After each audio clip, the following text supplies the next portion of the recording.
Hey guys, I'm back. This is Deb. This is video number 2. Thanks so much for coming back. Okay, so we scanned this art piece and you can see it on the screen here. And the image is over on the side. And so we're going to close the scanner now. We don't need that anymore. And now with this video, we're going to move into two things. And that's how I file it away. So how do I organize my artwork? This is really important, especially if you paint a lot, which I do. And how do I upload it online so we can make money from our art images? All right, so we don't need this window anymore. And the first thing, if you watch the first video, you're going to realize that this image is upside down. So first off, we want to fix that. It looks kind of cool this way though, but I actually intended it to be the other way. Okay, so I'm in preview. I'm going to tools and I'm just going to flip it vertically. Okay, and that was how I intended the painting. I like a little space at the top. And then I'm clicking Command S, so now it's saving. Okay, and great, it's saved. Okay, so we just want to have that right on the side so it's easy to get to. Okay, and now I'm going to go to Saatchi.com. And I have already logged into my account. So if you don't have an account, you want to open one. It's free. And then once you're set up, you can do this next part. It's really cold here, so I'm just going to grab the heater and put it next to me. Okay, so here we are in my Saatchi account. And I'm going to click Upload Art. Oh, and it looks like I was already on that page. And that's okay. So you're clicking upload now. Okay, and then you're going to notice that what Saatchi does is they give you parameters.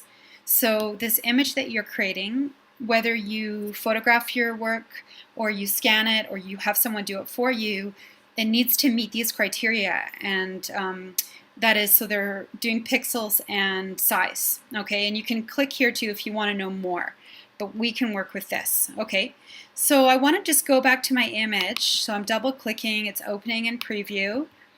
And I'm just going to go to size and make sure that it's going to fit. Okay, so for this one here, it needs to be at least 1200 by 1500. Well, this is well over 1200 to 1500, so I'm going to leave that. It looks like, you know what I'm saying? Like it's exceeding that. It's saying it's got to be at least 1200 by 1500 pixels. So I'm good. And then it's 8.5 megabytes and it can be up to 50 megabytes. So I don't need to make any more changes on this painting image. But if I did, this is how I would do it. I would go to tools and I would go to adjust size. Okay, so I'm good to go. And it's already in JPEG format. I didn't make any changes, so I'm just canceling that. It's the same as it was. Revert changes. Okay, I don't know what happened there, but hopefully we're all good. Okay, and then I've tried to drag and drop in the past, but I found that that isn't so reliable with Saatchi. So what I do is I click on Select Image. I'm just going to move me over. This is all new to me, so I hope that this brings you value. Actually, I'm making these videos because I had someone ask me about how I do this, and I thought, oh, this is great. Now I know what people want to know. All right, so now we can see that this art piece is on the desktop, okay? And we're going to open it up and upload it. And that might take a little while. It depends on the speed of your internet and your computer and so on. But this happened really quickly, so yay. All right, so I'm happy with this image. I go to the next button. Have some water.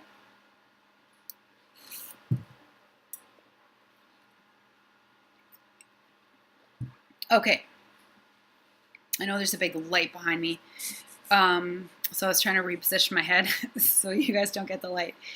All right, well, this is easy. So for me, generally, my paintings are always abstract. So I select that.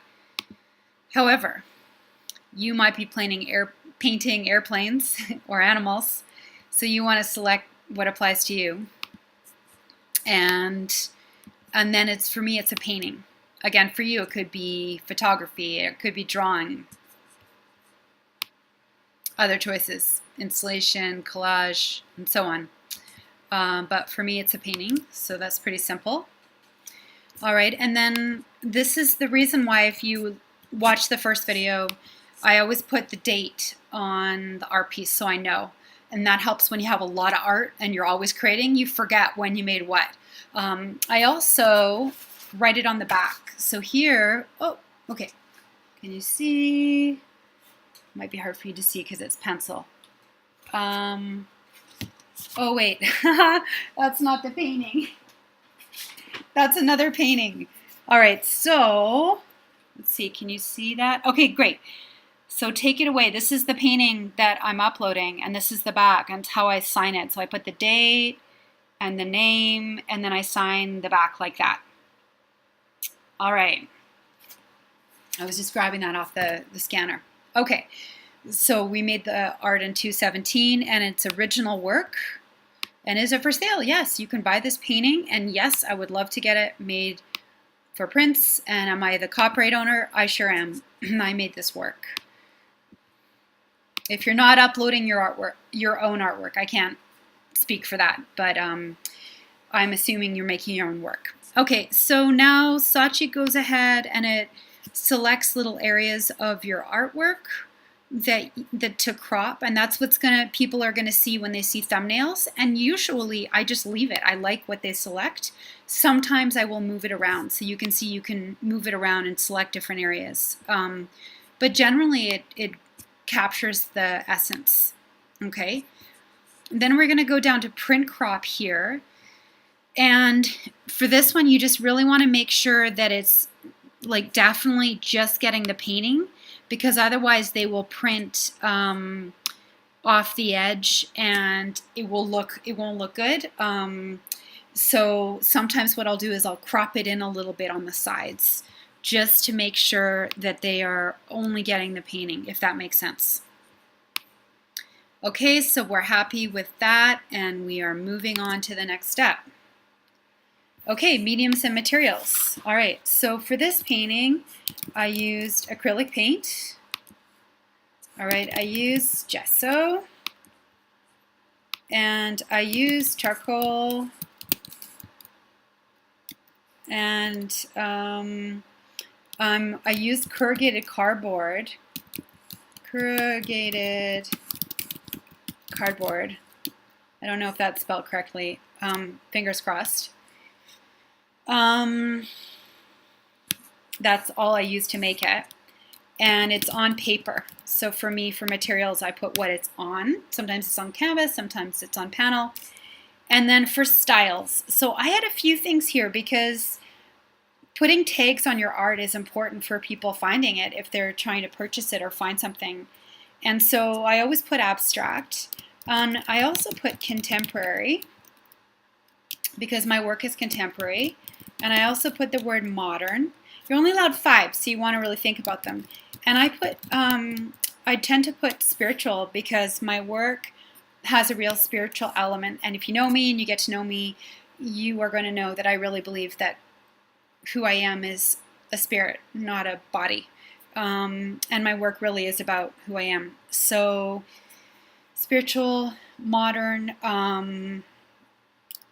I sometimes put other tags, but I can't think of any right now. However, I do want to share with you that you can come back to these pages and edit them. So if you have one more idea of how to define your work, like, okay, here's another one off the top of my head is it's painterly. This painting, for example, has a painterly feel. So that keyword feels relevant. Okay. And then keywords which are descriptors. So these are words people might, they're giving you a hint here, like color, subject matter, artistic style, things that people might look for when they're searching your art. And this stuff's really important because you want to be searchable if you're going to put your work online. Okay, so I'm going to just do some colors. So that's definitely a keyword, is it's turquoise, and there's blue, there's some black, there's green, there's some yellow. So there's even some grays. and there's even some iridescence in this painting. So I'm starting out with color. There's white in the painting too, so I'm going to put that. And then it's an abstract painting, so the next thing I'm going to do is I'm just going to talk a little bit about it. It does have texture. There are lines in the painting, and there are some markings. If you look on the bottom left here, you'll see, oh look, you can even put it on Pinterest right away. We'll get to that in another video. Not for this one. Let's see. Oh, marketing? No.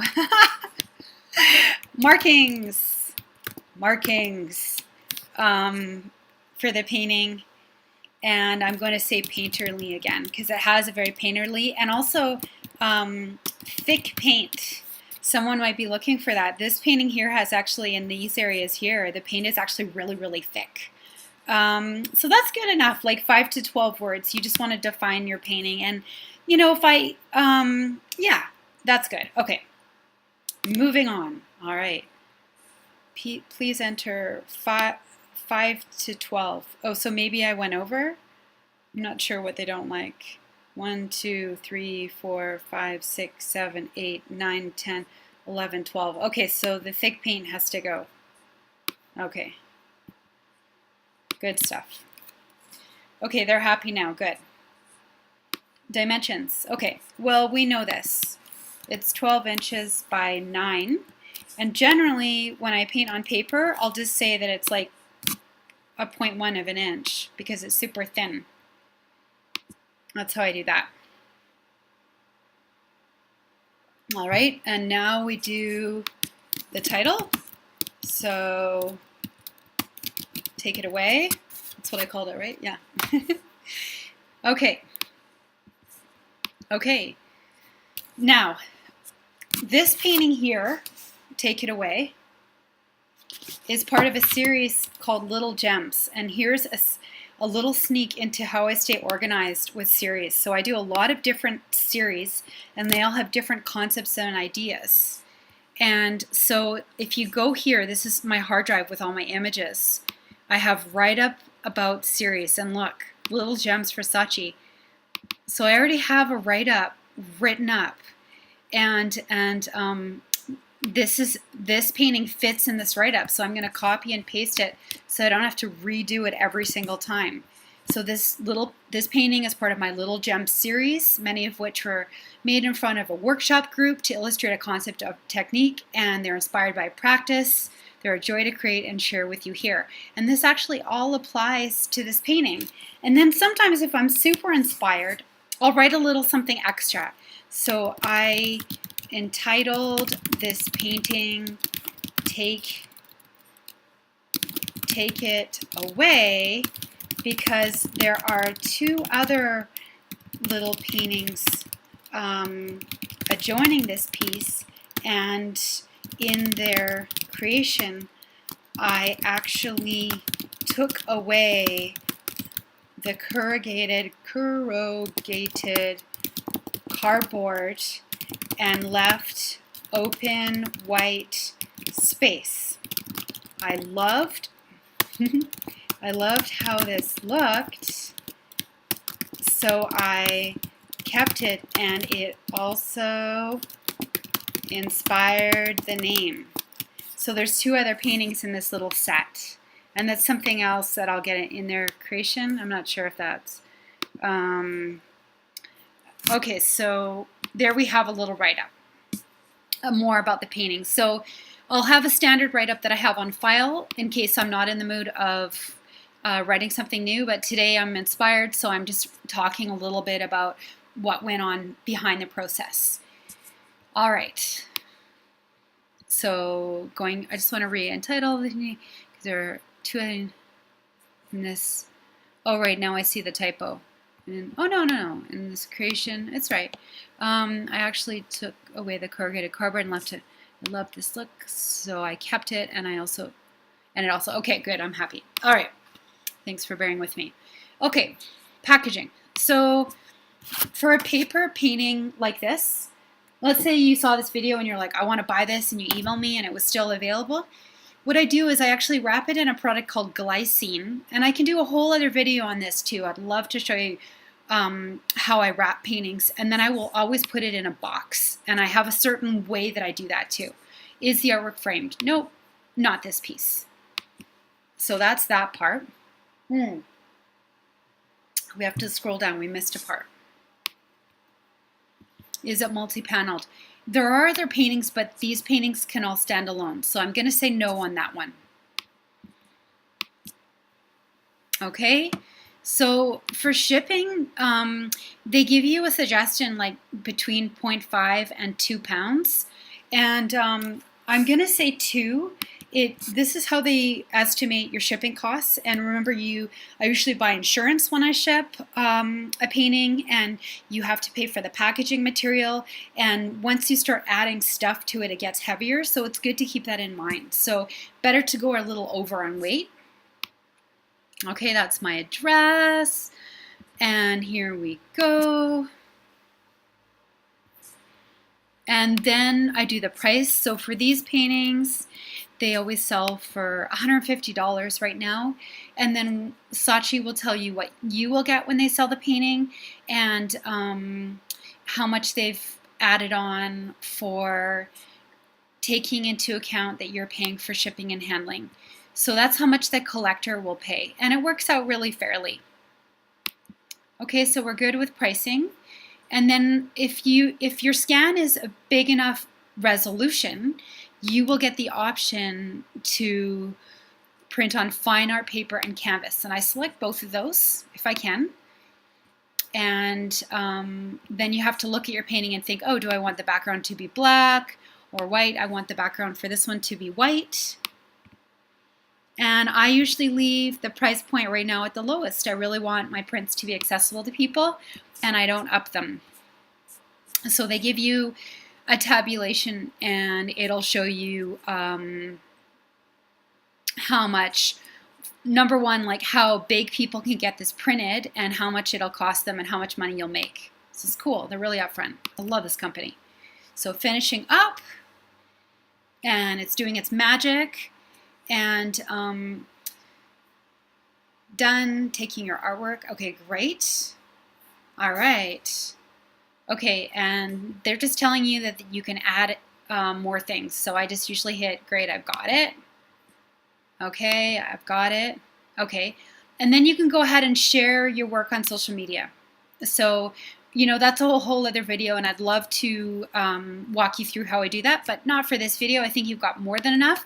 The last thing, though, I do want to leave you with is what I will do while I'm still on this page with the artwork now uploaded, so you can see it here, right? It's beautiful. It looks really good. Is I will grab an image off and drag it onto my screen, and there it is. Okay, and what I'll do is I'll name it. So it's Take It Away, okay, and we know it's 217, and this one is a small one, okay, and it's a smaller image for my website and social media, because I don't need to be uploading that really big 600 DPI image that I had on the other side of the screen up there. I'm going to have a smaller image that I use for social media. So that's it for Saatchi for now. If you want, I'll do another video on sharing it on social media, but now it's up and people can buy it. So I can go to bed tonight. Maybe people are going to buy prints. How cool is that? It's great. So one last thing I want to share with you. Okay, so that's the link too. So I just want to capture that link, and I'm going to keep that. I'm just opening a new little window here on my notepad. So now I can refer people directly to this page for the Take It Away painting. And again, for social media, you're going to want that link. So if you want to sell your art, it'll go right back there. Excuse me. Okay. So the last thing I want to share with you is organizing my work. And I have this big drive. I don't know what the word is. I'm losing my words. I'm getting tired. It's actually kind of late. And this is a place where I keep all my big files that are upload it onto Saatchi, and I don't want to keep them all on my computer because they're really high resolution. So here you can see I have art waiting to get added to Saatchi, and then I have art scans. And my art scans are organized according to what group they belong to. And this was a little gems painting. So I'm going to take this, and this is the big one, and I'm going to just drag and drop it into here. And now it's there. So now I have that on my backup, not on my computer. And then I usually ended up just deleting it here because it takes up a lot of space because it's a big file. All right, great. Okay, so that's your video. I hope you got some value into adding art to Saatchi. I know it was a little bit long, but I wanted to make sure I covered all the steps for you. Take care. Thank you so much for being on Patreon and being part of my community. I'm really grateful to have you here, and I'm so excited that I can support you on your journey. All right.